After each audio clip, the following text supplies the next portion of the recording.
Hi everybody, welcome back to my channel, or welcome if you are new. Today's video is part of a virtual Christmas cookie swap, and I am sharing 2 delicious cookie recipes with you today.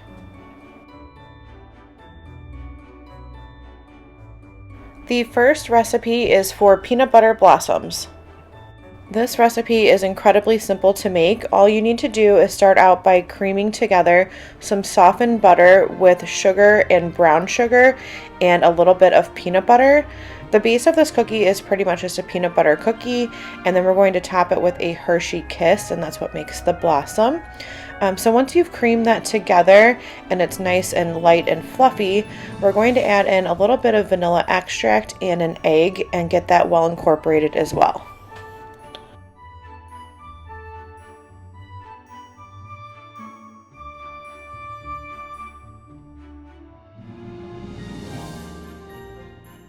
The dry ingredients for this recipe are baking soda, salt, and flour, and I just went ahead and added this directly into the bowl.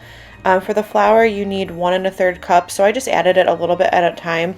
That way I didn't have to dirty a separate bowl just to mix the dry ingredients together.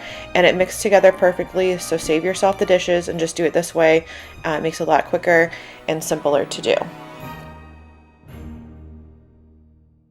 So I'm curious if any of you have tried this cookie before. It's really common where I'm from in Northwest Indiana.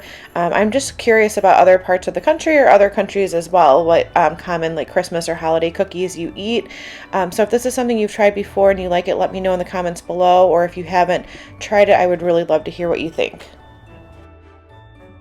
So once your dough is combined, you're just going to roll it in about tablespoon size balls, and then you're going to roll it into a little bit of sugar. That is what I have on the plate there, and then put it onto your baking dish or sheet, and that is going to be ungreased. Now you can change the size of these cookies depending on your personal preference and the ratio of like peanut butter to chocolate that you like. So you will see the cookie at the end, but if you like to have more of an equal ratio of chocolate to peanut butter, you would just want to make this cookie a little bit smaller. If you are new to my channel, I first want to start out by saying welcome. I'm so happy to have you here with me today. I do have all of the recipes linked in the description box below. So if it's a recipe that I'm using that's online, I'll have a link directly to the website that will have the recipe. Or if it's something that's a family recipe or from a cookbook, I will have it typed out in the description box below for you. As you can see, our new puppy Preston is in the corner there. He loves the smell of the peanut butter. So the last step before baking is just to put a small indentation on the top of each cookie before it goes into the oven, and then they will go into a 350-degree oven for about 12 to 14 minutes. You don't want to let these overcook. You do want it to be a chewy cookie.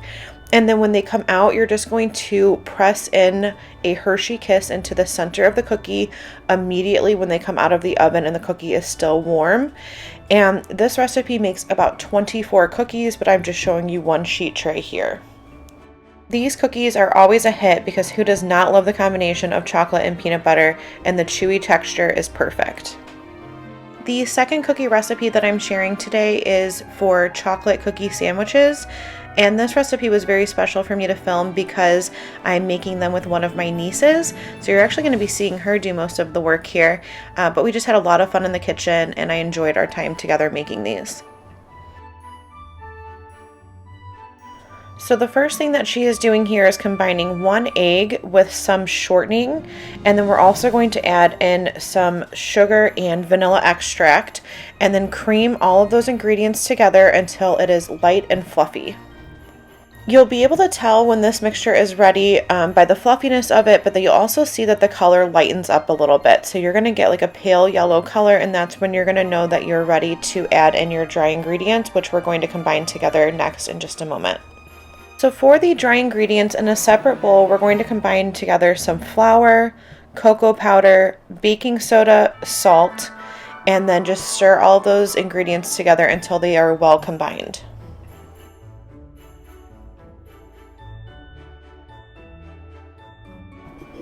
So now we are just going to start combining our wet and dry ingredients together. So to the shortening and sugar mixture that we've creamed until light and fluffy, we're going to add in about 1/3 of the flour mixture. And then once that's well combined, we're going to add in half of our milk. Let that mix until it's well combined, and then alternate again with our flour and milk, ending with the flour mixture.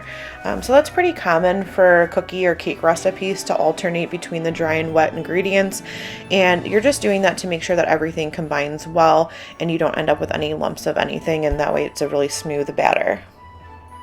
All right, and now we are ready to roll out our cookies. We are going to be doing about like a teaspoon to a tablespoon size cookie.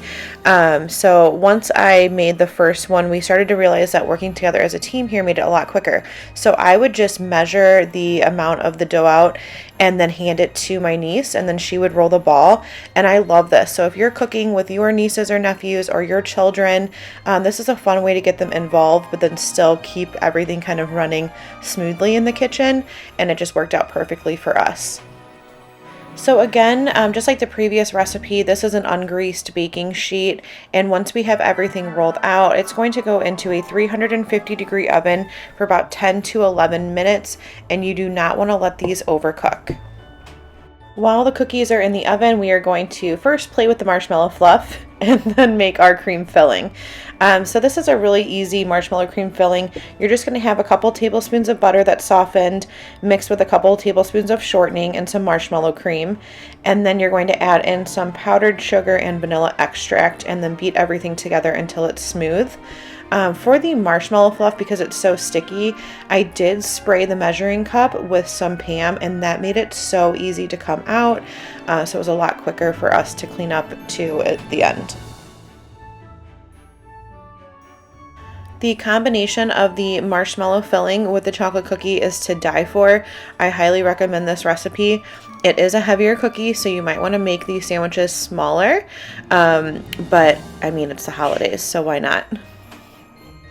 Once your cookies are done in the oven, you want to let them cool on the pan for about a minute or two, and then transfer them to a wire rack.